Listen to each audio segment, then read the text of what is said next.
ये हुई थी अंग्रेज वर्सेस बंगाल प्रेसिडेंसी के बीच।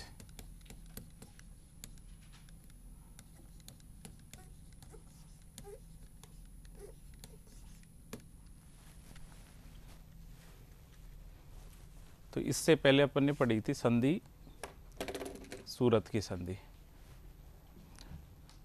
सूरत की संधि 1775 में हुई थी। वो हुई थी राघोबा वर्सेस बॉम्बे प्रेसिडेंसी। अब वो क्यों हुई थी? नाना फडणवीस ने रघुनाथ राघोबा जिसका नाम था उसको पेशवा हटा दिया और उसकी जगह किसको बना दिया? माधवराव नारायण राव को। तो राघोबा किसके पास चला गया था? अंग्रेज़ों के पास। और अंग्रेज़ों के पास जाके सूरत की संधि कर ली थी।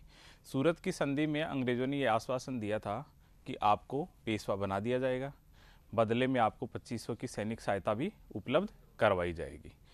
इस 2500 सैनिक सहायता के बदले रघुनाथ राव सालसेट, बसीन, थाना ये क्षेत्र किसको देगा?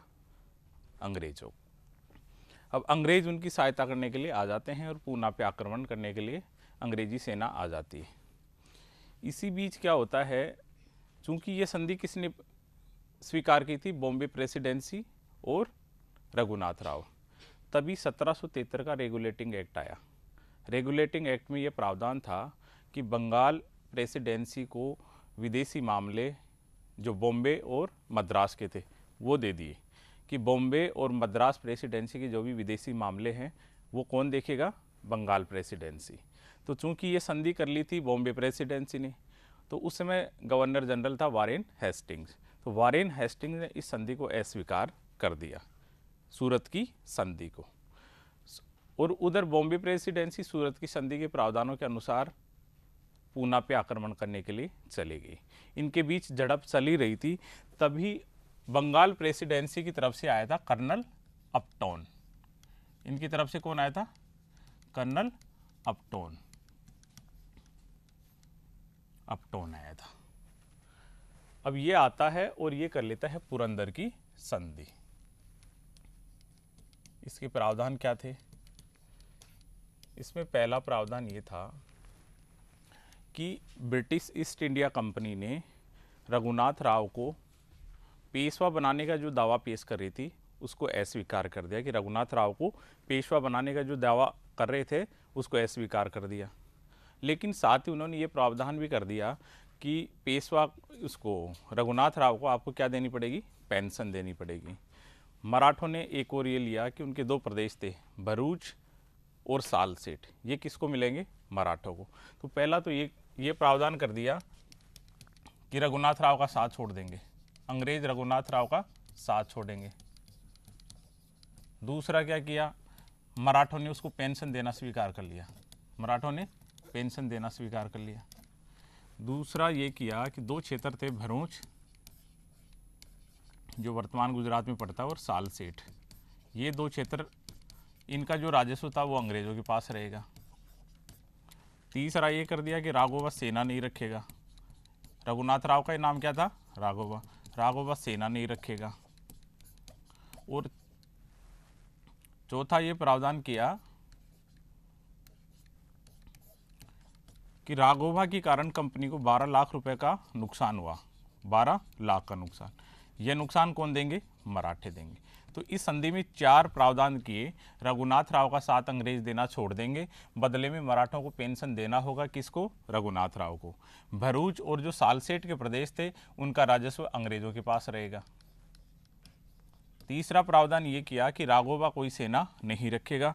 और चौथा प्रावधान था इसमें कि मराठों को 12 लाख रुपए का हर्जाना देना पड़ेगा अंग्रेजों को, क्योंकि अंग्रेजों को 12 लाख रुपए का नुकसान हुआ था इस युद्ध में, तो उसकी क्षतिपूर्ति कौन करेंगे? मराठे। तो पुरंदर की संधि लिखो, मार्च 1776 ये लिख लो, और इसके आगे ये लिख लो। सॉरी, ये मराठा लिखो, यहाँ अंग्रेज नहीं, मराठे। मराठे वर्सेस बंगाल प्रेसिडेंसी। मराठे वर्सेस बंगाल प्रेसिडेंसी। पहला लिखो, रघुनाथ राव को अंग्रेज़ों ने पेशवा बनाने का दावा छोड़ दिया। रघुनाथ राव को अंग्रेज़ों ने पेशवा बनाने का दावा छोड़ दिया।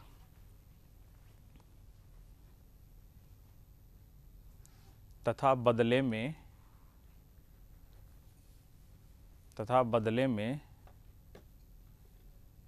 मराठों ने रघुनाथ राव को पेंशन देना स्वीकार कर लिया।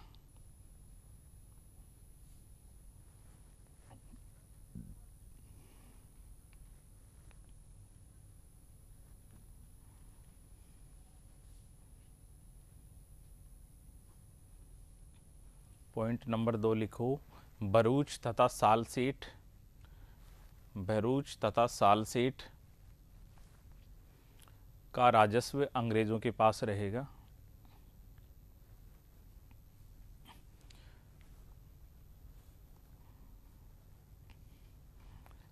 पॉइंट नंबर 3 लिखो,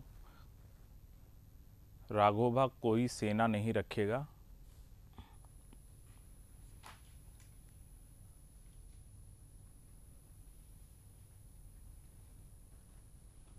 राघोबा कोई सेना नहीं रखेगा।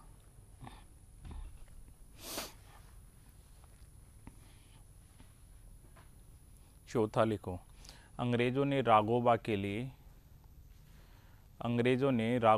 लिए जो 12 लाख रुपए खर्च किए थे, अंग्रेजों ने राघोबा के लिए जो 12 लाख खर्च किए थे,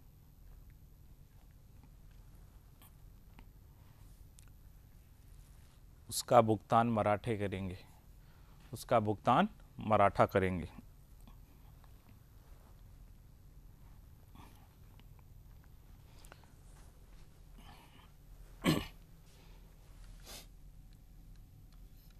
अब हुआ क्या, इस संधि का प्रस्ताव तैयार करवा के अपटोन वापस भेजता है।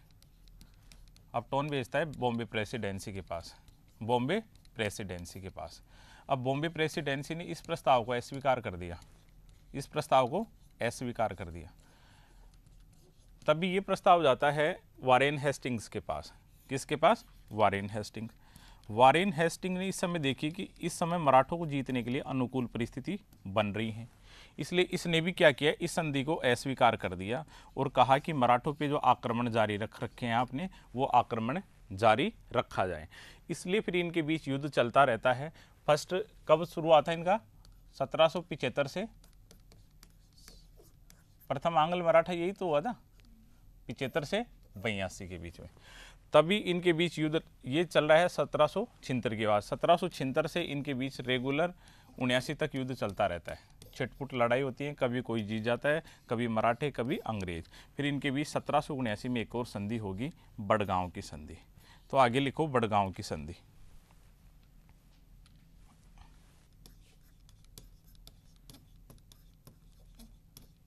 लेकिन इस संधि से भी कोई ज़्यादा असर नहीं हुआ, इनके बीच फिर युद्ध चलते रहे और 1782 में जाके एक संधि होती है, 1782 एडी में सालवाई की संधि। और ये संधि हुई थी अंग्रेज वर्सेस मराठे, और मराठों की तरफ से था इस समय महादजी सिंधिया। तो इस संधि को पूछते हैं सालवाई की संधि। इस संधि से क्या हुआ, जो प्रथम आंग्ल मराठा युद्ध था उसका अंत हो गया, समाप्त हुआ।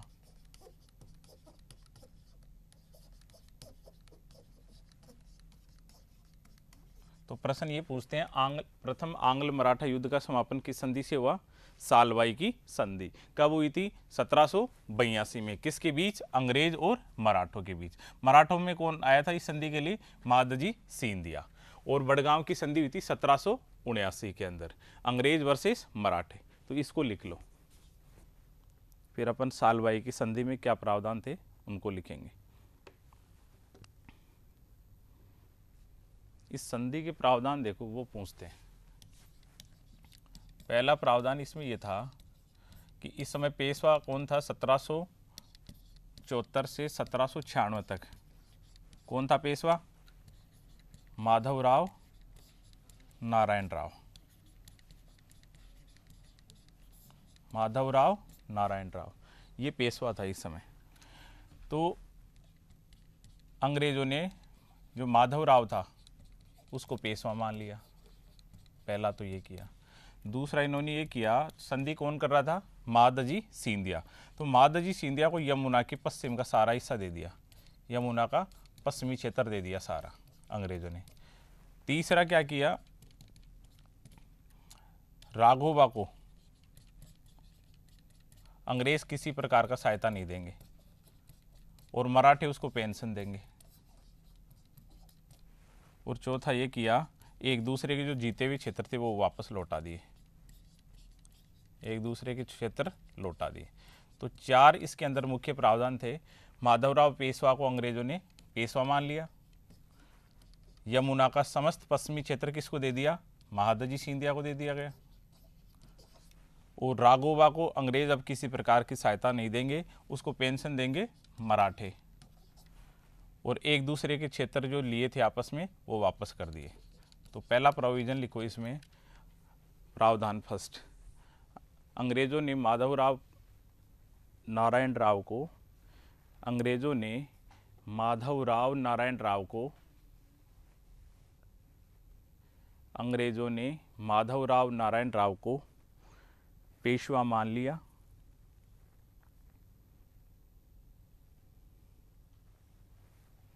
दूसरा लिखो, यमुना नदी का समस्त पश्चिमी भाग, यमुना नदी का समस्त पश्चिमी भाग महादजी सिंधिया को दिया गया, महादजी सिंधिया को दिया गया।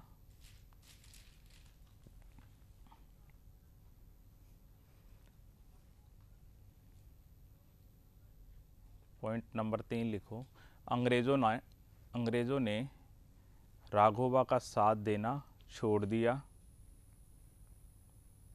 अंग्रेजों ने राघोबा का साथ देना छोड़ दिया।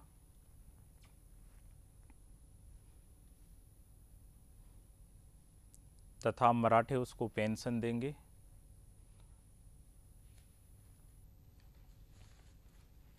और लास्ट पॉइंट,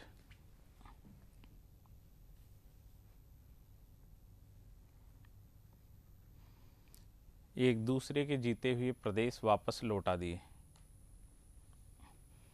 एक दूसरे के विजित प्रदेश वापस लौटा दिए।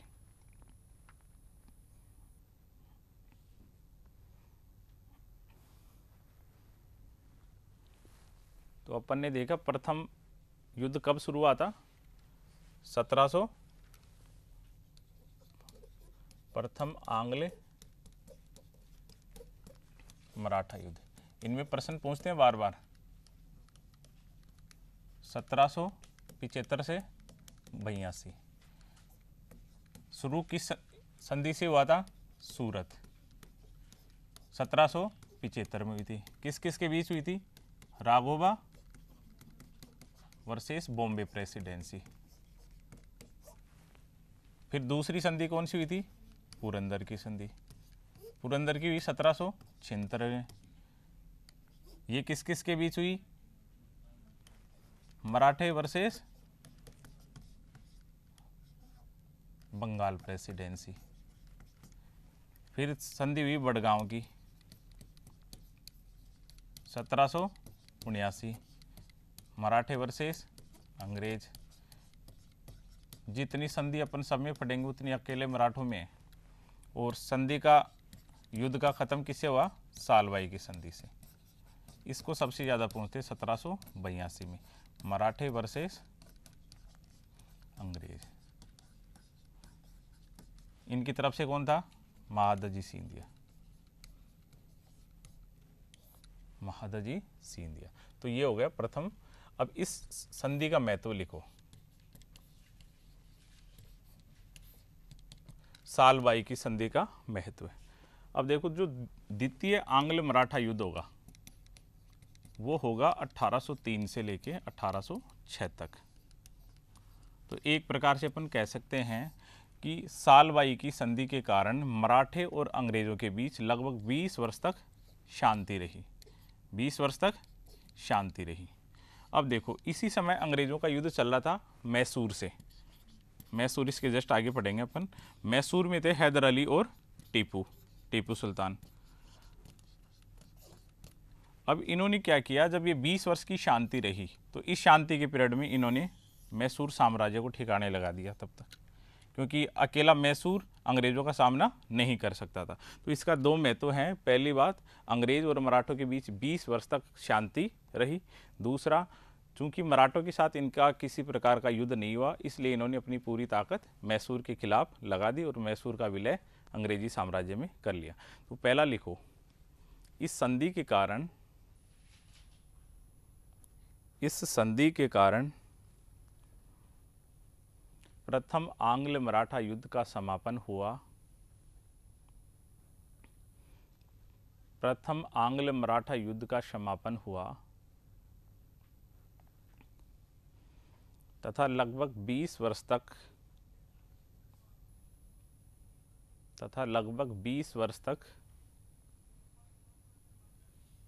शांति कायम रही। दूसरा लिखो, अंग्रेज़ों को इसका सबसे बड़ा लाभ यह हुआ, अंग्रेज़ों को इस संधि का सबसे बड़ा लाभ यह हुआ कि उन्होंने अपनी संपूर्ण शक्ति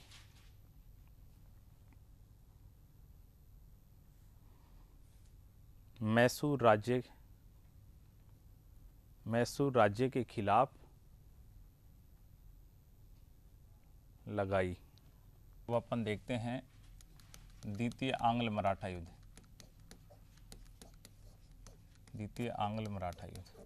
इसमें देखो एक बार, सबसे ये हुआ था 1803 से 1806 एडी तक।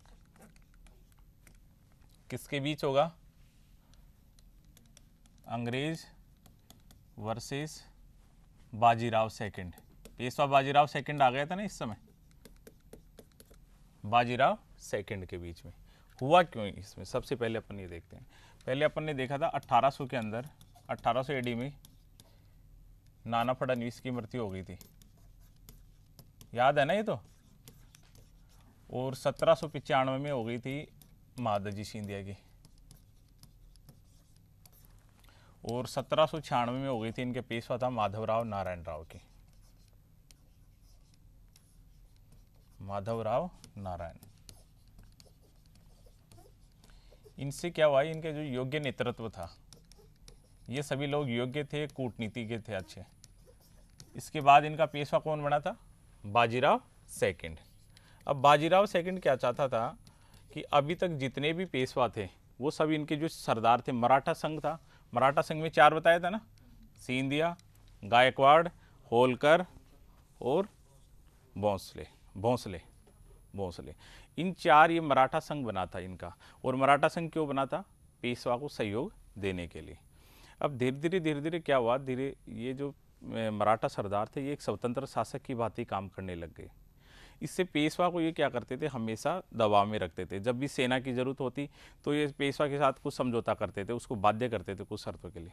तो ये बाजीराव सेकंड जब शासक बना तो इसने सोचा कि अब नाना फडणवीस के प्रभाव से अपन मुक्त हो गए, उनकी मृत्यु हो गई, तो इन्होंने सोचा मराठा सरदारों का प्रभाव कम कर दूँ। इसलिए इन्होंने क्या किया, जो मराठा सरदार थे उनको आपस में लड़ाना शुरू कर दिया। और 2 मराठा सरदार थे उस समय, उनको लड़ाया। एक तो इनका बेटा था माधवजी सिंधिया का, दौलतराव सिंधिया। अपनी जो सीएम थी वसुंधरा राजे जी, वो इन्हीं फैमिली की है। इनका तो बेटा था दौलतराव सिंधिया, और एक था जसवंतराव होलकर। अब ये दोनों क्या चाह रहे थे कि पूना के अंदर अपना प्रभाव बढ़ाना चाह रहे थे। पूना पेशवा का केंद्र था, और पेशवा कौन था इस समय? बाजीराव सेकंड। अब इन्होंने क्या किया, अपना प्रभाव पूना में बढ़ाने की कोशिश की। तो इसने पेशवा ने दौलतराव सिंधिया के साथ मिल गए ये दोनों, और ये दोनों मिलके, दौलतराव सिंधिया का भाई था बिट्ठू जी, इनको मार दिया दोनों ने मिलके। अब इसे क्या हुआ, जसवंतराव होलकर क्रुद्ध हो गया और इसने पूना पे आक्रमण कर दिया और आक्रमण करके इसको तो पेशवा हटा दिया और एक नया पेशवा बना दिया विनायक राव को। विनायक राव को अब जैसे ही विनायक राव को पेशवा बनाया, ये बाजीराव सेकंड कहाँ चला गया, अंग्रेजों के पास। इससे पहले अंग्रेजों के पास कौन गया था, राघोबा, वो भी इनके पिताजी थे। तो पहले तो पिताजी ने मराठों को संकट में डाल दिया और इस बार उनके पुत्र बाजीराव सेकंड ने, और ये मराठों के साथ जाके संधि कर लेगा, बसीन की संधि। और बसीन की संधि के बाद द्वितीय आंग्ल मराठा युद्ध शुरू हो जाता है। जैसे रघुनाथ राव ने जो सहायता की डिमांड की, सेम वैसी सहायता की डिमांड इन्होंने भी की। तो मुख्य युद्ध का कारण क्या था कि 1800 ईस्वी तक मराठाओं के जितने बड़े सरदार थे उनकी मृत्यु हो गई। उनके बाद बाजीराव सेकंड स्वयं का प्रभाव बढ़ाना चाहता था, इसलिए उसने मराठों के जो सरदार थे उनको आपस में लड़वाया। दौलतराव सिंधिया और जसवंतराव होलकर दोनों पूना में अपना प्रभाव बढ़ाना चाहते थे, लेकिन इसी समय जसवंतराव होलकर के बड़े भाई बिट्ठू जी की हत्या करवा दी बाजीराव सेकंड और दौलतराव सिंधिया ने। जसवंतराव होलकर ने पूना पे आक्रमण किया और विनायक राव को पेशवा घोषित कर दिया। इस कारण बाजीराव सेकंड अंग्रेजों की शरण में चला गया और बसीन की संधि कर लेता है 1802 में। अब इसमें लिखो सबसे पहले द्वितीय आंग्ल मराठा युद्ध 1803 से 1806, ये टाइम पीरियड है।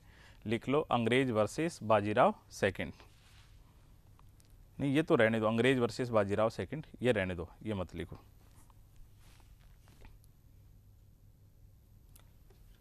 ये रहने दो, ये तो आगे संधि होगी बसीन की संधि, है ना, इसको रहने दो। इसमें लिखो 1800 ईस्वी में नाना फडणवीस की मृत्यु के बाद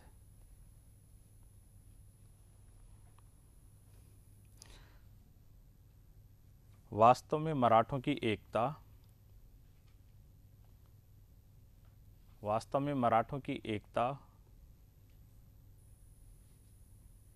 में कमी आई।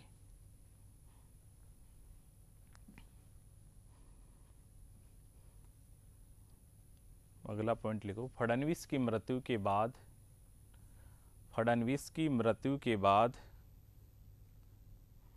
बाजीराव द्वितीय ने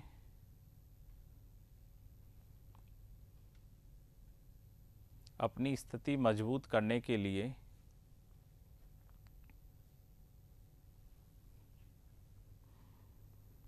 मराठा सरदारों को आपस में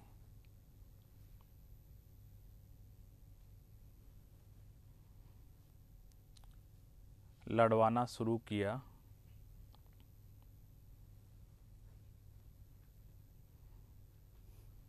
दौलतराव सिंधिया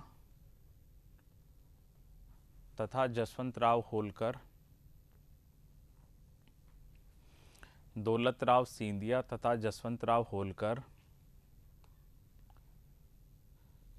अपना प्रभाव पूना में बढ़ाना चाहते थे।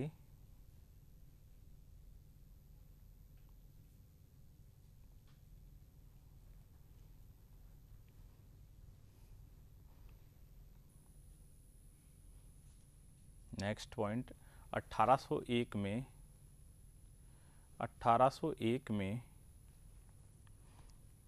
बाजीराव द्वितीय ने जसवंतराव होलकर के बड़े भाई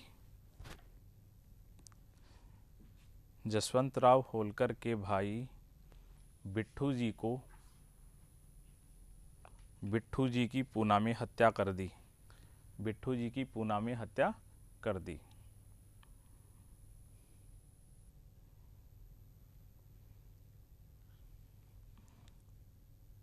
होलकर ने पूना पर आक्रमण करके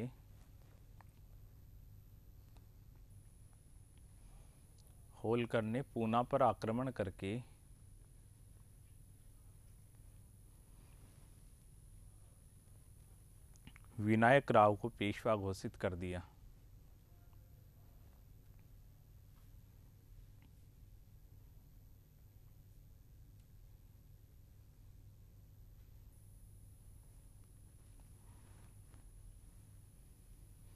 अपने पिता रघुनाथ राव की भांति, अपने पिता रघुनाथ राव की भांति बाजीराव सेकंड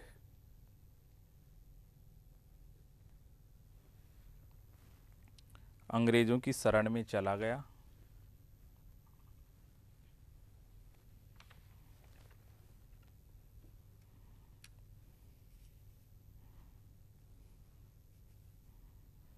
तथा बसीन की संधि कर ली। बसीन की संधि कर ली।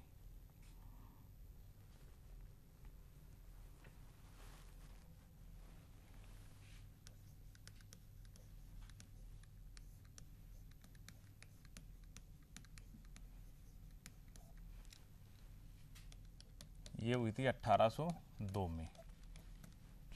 बाजीराव सेकंड वर्सेस अंग्रेज। अब इस संधि के प्रावधान अपन देखते हैं। देखो इस समय क्या हुआ था, 1798 में अपन जब गवर्नर जनरल पढ़ेंगे तब आएगा। 1798 के अंदर भारत में गवर्नर जनरल बन के आया वेलेजली, और वेलेजली ने एक प्रथा शुरू की, एक संधि शुरू की थी, सहायक संधि।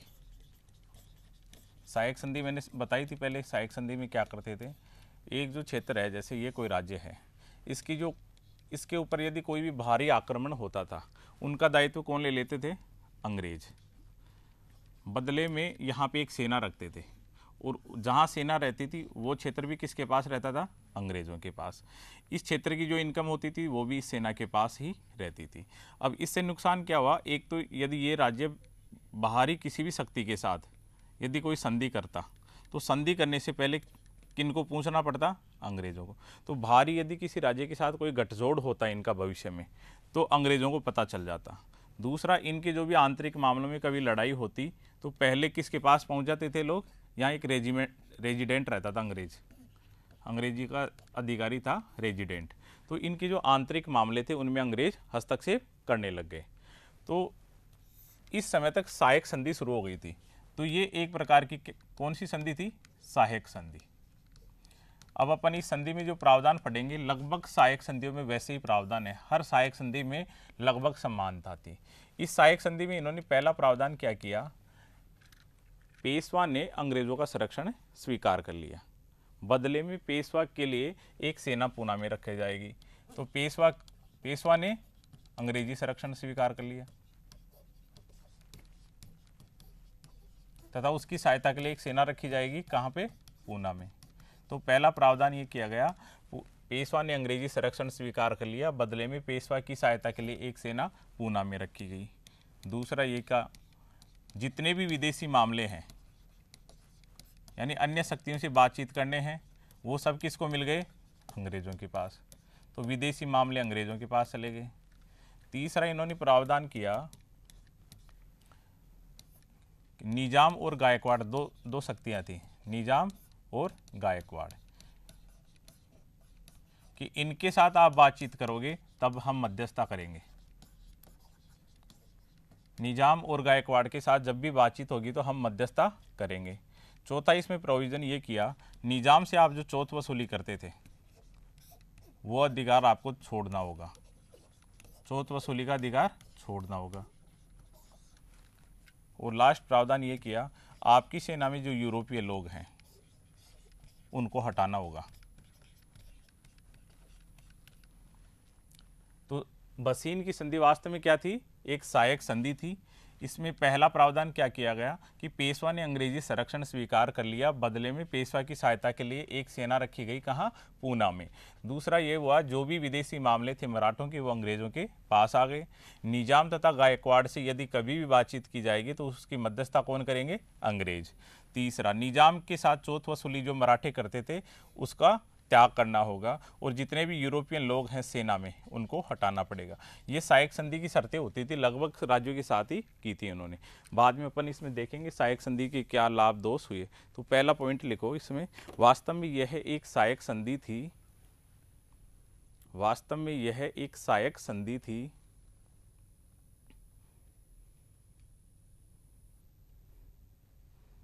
जो बाजीराव सेकंड और अंग्रेजों के बीच हुई थी, जो बाजीराव सेकंड तथा अंग्रेजों के बीच हुई थी। इस संधि के प्रावधान निम्नलिखित हैं। इस संधि के प्रावधान निम्नलिखित हैं।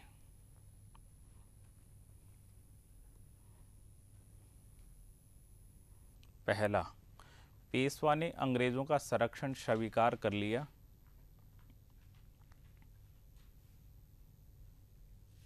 पेशवा ने अंग्रेजों का संरक्षण स्वीकार कर लिया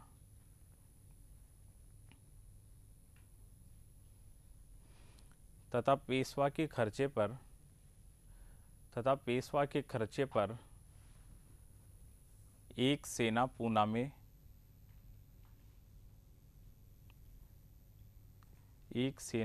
में अंग्रेजों की रहेगी। तथा पेशवा के खर्चे पर एक अंग्रेजी सेना पूना में रहेगी। दूसरा लिखो, पेशवा ने अपनी विदेश नीति का अधिकार अंग्रेजों को सौंप दिए।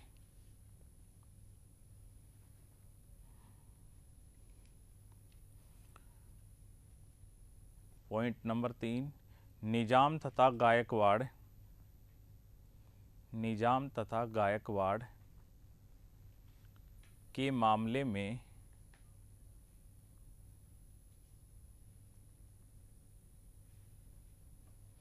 अंग्रेजों की मध्यस्थता को स्वीकार किया गया। अंग्रेजों की मध्यस्थता को स्वीकार किया गया।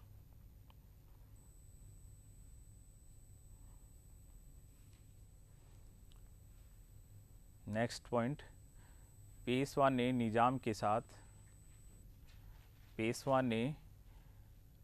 के साथ चौथ वसूली का अधिकार त्याग दिया।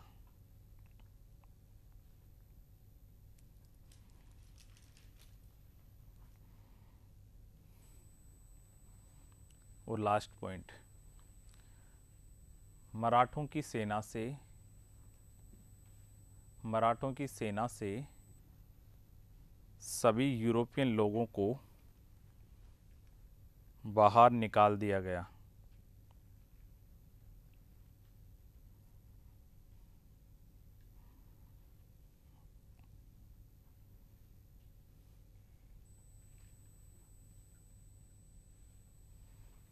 अब इस संधि के बाद क्या होता है भाई, पेशवा तो चला गया किसके संरक्षण में?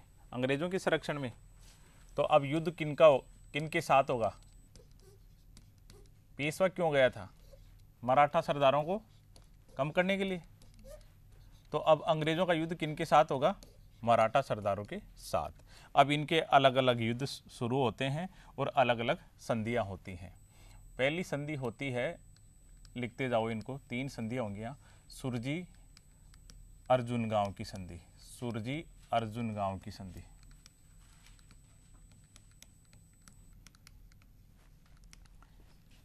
ये हुई 1803 में। अंग्रेज वर्सेस दौलतराव सिंधिया।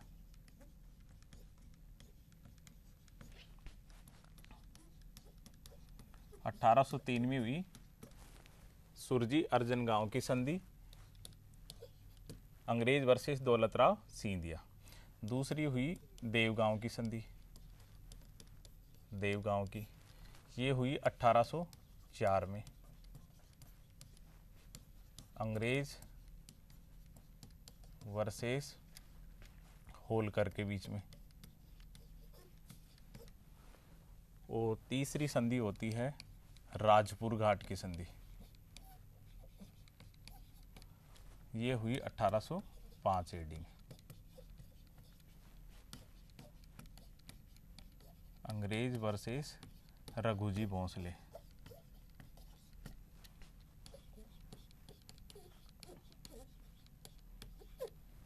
रघुजी भोंसले। तो ये 3 संधियां हुई। इनके जो 3 अलग अलग सरदार थे मराठा संघ के, सिंधिया, होलकर और रघुजी भोंसले। सुरजी अर्जन गांव की हुई 1803 में अंग्रेज वर्सेस सिंधिया। देवगांव की हुई जसवंतराव होलकर, होलकर में जसवंतराव और लिख लेना, जसवंतराव होलकर। और राजपुर घाट की हुई 1805 में अंग्रेज वर्सेस रघुजी भोंसले। और ये सभी के सभी अंग्रेजों से हार गए। अब अपने को इसमें लिखना है बसीन की संधि का महत्व क्या था। अब देखो बसीन की संधि में, इनको लिख लो एक बार।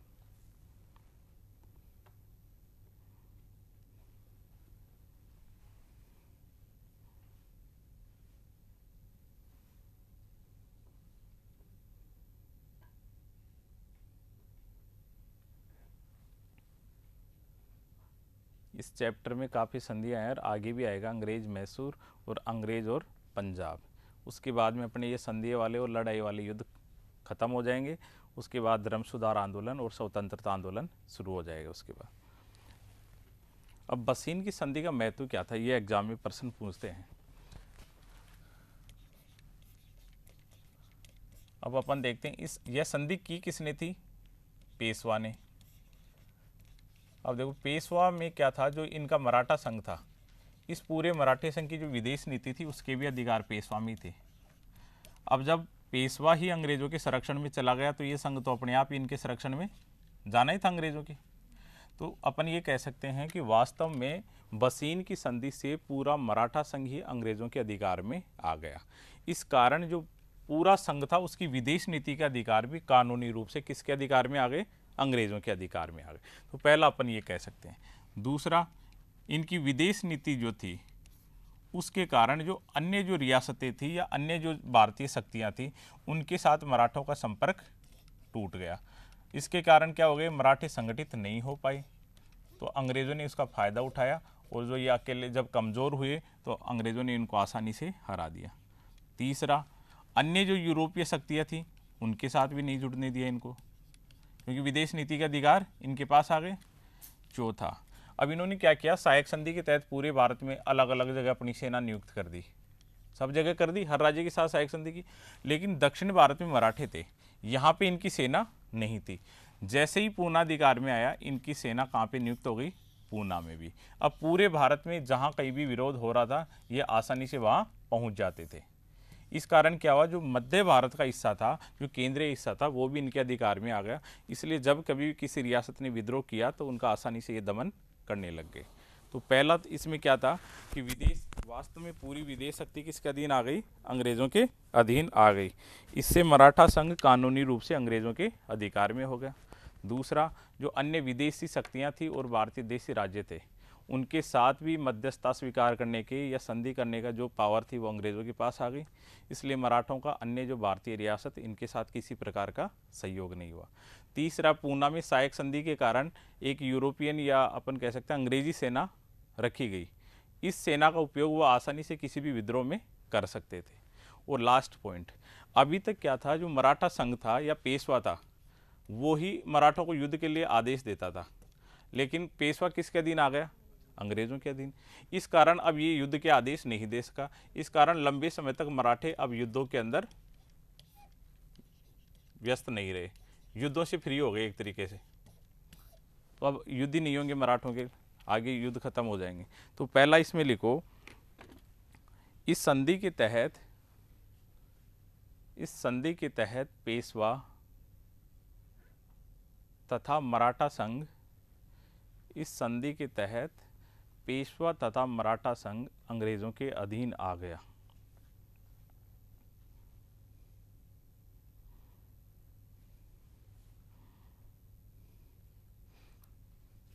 इस संधि के तहत पेशवा तथा मराठा संघ अंग्रेजों के अधीन आ गया, जिस कारण से मराठों की विदेश नीति तय करने का, इस कारण से मराठों की विदेश नीति तय करने का अधिकार अंग्रेजों को प्राप्त हो गया।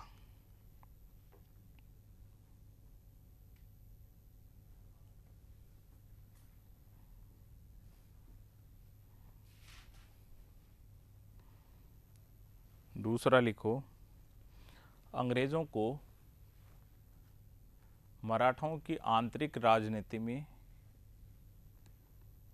अंग्रेज़ों को मराठों की आंतरिक राजनीति में हस्तक्षेप करने का मौका मिल गया।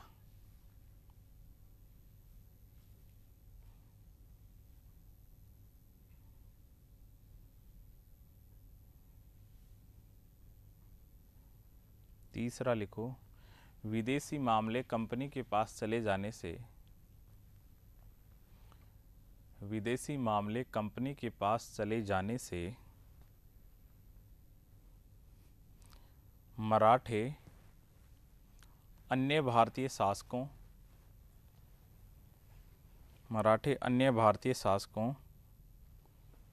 तथा अंग्रेज़ों के साथ तथा अन्य यूरोपीय कंपनियों के साथ अन्य भारतीय शासकों तथा यूरोपीय कंपनियों के साथ किसी प्रकार का संपर्क स्थापित नहीं कर सके, किसी प्रकार का संपर्क स्थापित नहीं कर सके।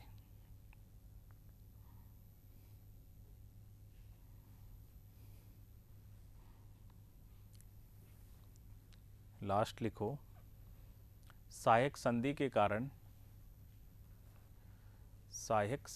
कारण अंग्रेज़ों की संपूर्ण भारत में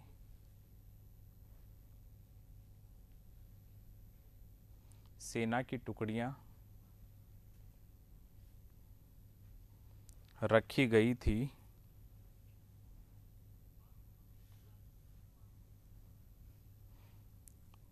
लेकिन पूना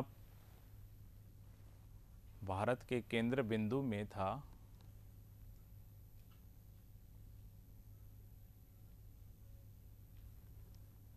वहां पर अंग्रेजी सेना रखे जाने से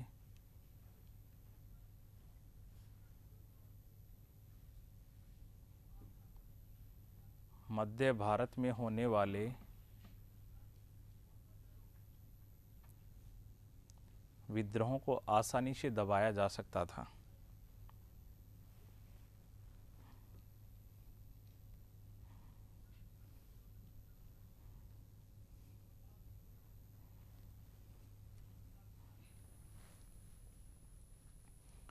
तो ये हो गया द्वितीय आंग्ल मराठा युद्ध। अब तीसरा लिखो, तीसरा और लास्ट यही है, आंग्ल मराठा युद्ध। ये हुआ 1817 से 1818 एडी में। किनके बीच होगा? अंग्रेज और मराठों के बीच में। ये क्यों हुआ था, इसका कारण देखो। इस समय यहाँ अंग्रेजों का गवर्नर जनरल बन के आता है लॉर्ड हेस्टिंग्स। Lord Hastings. द्वैत शासन को किसने समाप्त किया था? Warren Hastings. वो था वॉरेन हेस्टिंग्स और ये था लॉर्ड हेस्टिंग्स। तो लॉर्ड हेस्टिंग्स गवर्नर जनरल बन के आया। उस समय क्या थे? पिंडारी होते थे, जो भारत था, राजस्थान था, महाराष्ट्र था, इन्होंने चारों तरफ लूट मचा रखी थी। इसलिए हेस्टिंग्स ने इनका दमन करने का प्लान बनाया। इन्होंने 2 कमान बनाई। एक कमान का नेतृत्व स्वयं कर रहे थे और एक कमान का नेतृत्व हिस्लोप कर रहा था। हिस्लोप। अब क्या थे? पिंडारी मराठों की सेना में भी थे। तो जब पिंडारियों पे अंग्रेजों ने आक्रमण किया तो मराठे भी इनके खिलाफ हो गए। तो युद्ध का कारण क्या था? लॉर्ड हेस्टिंग्स द्वारा पिंडारियों का दमन करना। तो इसके कारण तृतीय जो आंग्ल मराठा युद्ध शुरू होता है। इस युद्ध के बाद में क्या होता है? मराठों पर अधिकार हो जाता है अंग्रेजों का पूर्ण रूप से। मराठों पर अधिकार, मराठों की हार हो जाती है और यहीं से मराठों का शासन खत्म हो जाता है। शिवाजी के वंशज थे प्रताप सिंह, वापस उसको छत्रपति बना देते हैं। तो इसमें रीजन लिखो, कारण। तृतीय आंग्ल मराठा युद्ध का कारण। लॉर्ड हेस्टिंग्स द्वारा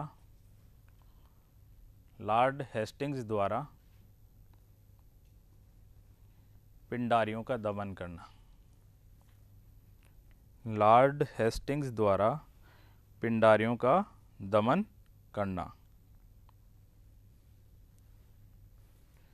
चूंकि पिंडारी मराठों की सेना में भी थे,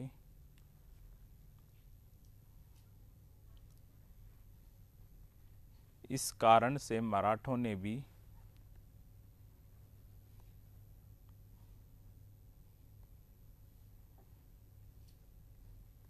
अंग्रेजों पर आक्रमण कर दिया।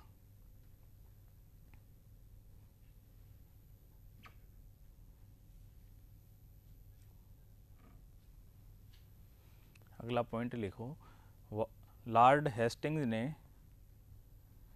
पिंडारियों के दमन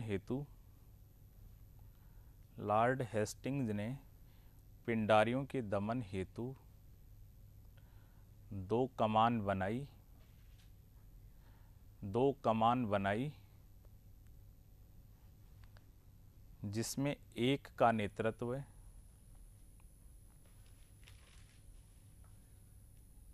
स्वयं ने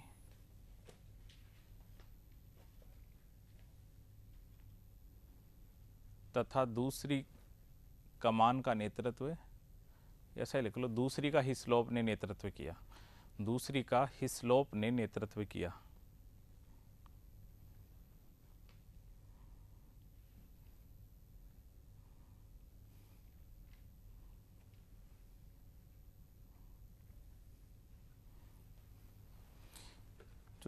देखो, पिंडारियों का इस समय सबसे बड़ा नेता था अमीर खां पिंडारी। कौन था? अमीर खां पिंडारी।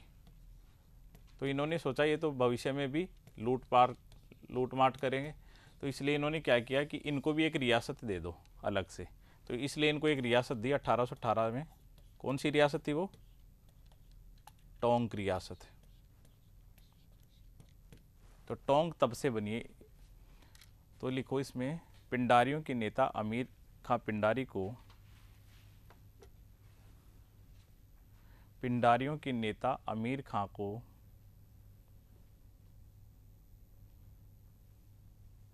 पृथक से टोंक रियासत का नवाब बनाया गया।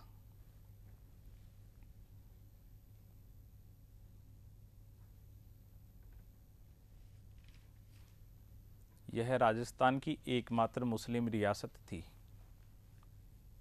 राजस्थान में मुस्लिम रियासत केवल एकमात्र टोंक की थी।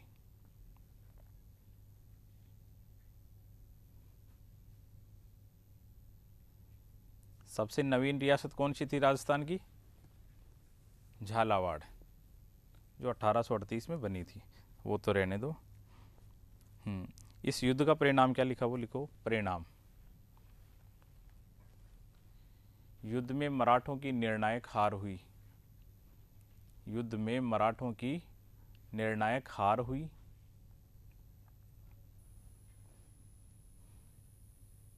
तथा मराठा संघ का विघटन कर दिया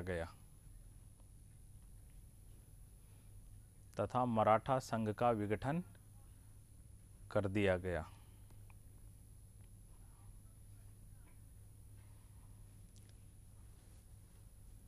अब पेशवाओं के पद को तो समाप्त कर दिया और उनकी जगह वापस छत्रपति का पद शुरू कर दिया। और छत्रपति सबसे पहले कौन बने थे? शिवाजी। तो शिवाजी का वंशज था इस समय प्रताप सिंह। तो शिवाजी के वंशज प्रताप सिंह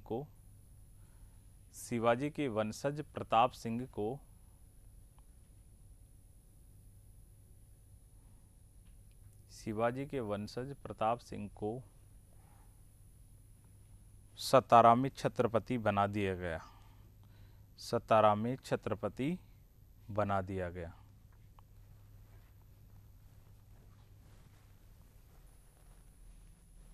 और जो पेशवा था बाजीराव सेकंड। कौन था? बाजीराव सेकंड। इसको अपन ने पढ़ा था, कहाँ भेज दिया गया इसको? बिठूर। बिठूर कहाँ पड़ता है? उत्तर प्रदेश के अंदर। फिर ये 1857 की क्रांति होगी, उसमें इनका नाम प्रसिद्ध होगा नाना साहब। इनका वैसे वास्तविक नाम था धोदू पंथ, पर वो बाद में देखेंगे अपन। तो इसमें लिखो बाजीराव सेकंड को पेंशन देकर बिठूर भेज दिया गया।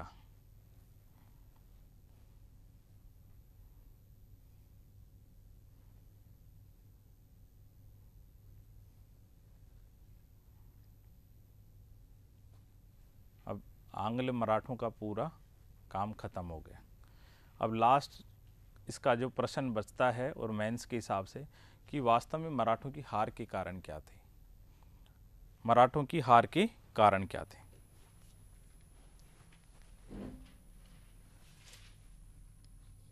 मराठों के पतन के कारण, हार के नहीं, मराठों के पतन के कारण।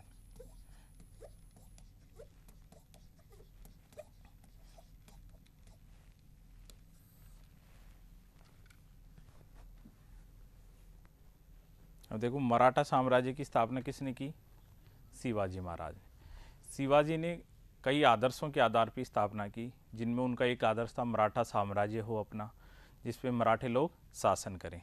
दूसरा आदर्श उनका था हिंदू पद पादशाही का, जिसमें वो चाहते थे कि हिंदू जो धर्म है, संस्कृति है, ब्राह्मण हैं, गाय हैं, उनकी जो विदेशी आक्रमणकारी हैं उनके खिलाफ रक्षा हो। साथ ही वो सादगी, समर्पण, कर्तव्यपरायण इन पे बल देते थे। और ये उम्मीद की गई थी कि भारत में जो मुगल साम्राज्य का पतन हो रहा था, तो मुगलों का विकल्प भारत में कौन बनेंगे? मराठे बनेंगे, तथा एक अखिल भारतीय साम्राज्य की स्थापना करेंगे और पूरे भारत को अपने अधीन लेके पूरे भारत में शांति व्यवस्था की स्थापना करेंगे, व्यापार वाणिज्य को प्रोत्साहित करेंगे। लेकिन ऐसा नहीं हुआ। हालांकि मराठों ने पूरे भारत में, यहाँ तक कि अफगानिस्तान, पाकिस्तान, उड़ीसा, जो वर्तमान उड़ीसा है, छत्तीसगढ़ है, पूरा नॉर्थ है, साउथ है, सब तक आक्रमण किए। हर राज्य में उन्होंने लूट नीति अपनाई। उनकी लूट नीति थी चौथ और सरदेशमुखी। लेकिन कभी भी उन्होंने अपने साम्राज्य में मिलाने की नहीं सोची, और ऐसा नहीं सोचा कि एक अपन अखिल भारतीय साम्राज्य बना ले और उसका अपन एक कोई स्थायी आर्थिक नीति हो, राजनीतिक नीति हो, उसकी सुस्पष्ट सैन्य नीति हो। कभी भी उन्होंने ऐसा नहीं सोचा। तो जो मुगल साम्राज्य थे उसके जो अवशेष थे उस पर वो भारत की एक बड़ी शक्ति बन सकते थे, लेकिन ऐसा नहीं हुआ। तो कौन कौन से कारण थे, उनके आधार पर अपन देखते हैं उनका पतन होता है। तो सबसे पहला कारण होता है, एक बार समझ लो, अयोग्य नेतृत्व। मराठों के पतन का सबसे बड़ा कारण था अयोग्य नेतृत्व। उस समय कैसी व्यवस्थाएं थी? राजतंत्र था। राजतंत्र में राजा ही सर्वे सर्वा होता है, उसकी इच्छा ही आदेश कानून होते हैं। तो जब तक राजा योग्य होता है, प्रभावशाली होता है, अच्छा कूटनीतिज्ञ होता है, अच्छा प्रशासक होता है, तब तक तो राजा का अस्तित्व होता है। लेकिन जैसे जैसे उसके उत्तराधिकारी कमज़ोर हो जाते हैं, वैसे वैसे उस वंश का पतन हो जाता है। ऐसा ही मराठों में हुआ। मराठों में जब तक फडणवीस था, महादजी सिंधिया था और बालाजी विश्वनाथ थे, बाजीराव प्रथम था, बालाजी बाजीराव थे, माधवराव थे, तब तक तो इनका राज्य सही ढंग से चलता रहा। लेकिन अपन देखते हैं 18वीं शताब्दी जब शुरू होती है, तो 18वीं शताब्दी के बाद इनके जो बड़े लीडर थे, फडणवीस था, सिंधिया था, ये सब खत्म हो जाते हैं। उसके बाद नेतृत्व के इनके हाथ में आ जाता है जसवंतराव होलकर, बाजीराव सेकंड और दौलतराव सिंधिया। ये लोग योग्य भी नहीं थे और दूसरे अंग्रेज़ों के पास ये चले गए, जिसके कारण क्या थी, इनकी जो आंतरिक कलह थी वो अंग्रेज़ों के पास चली गई।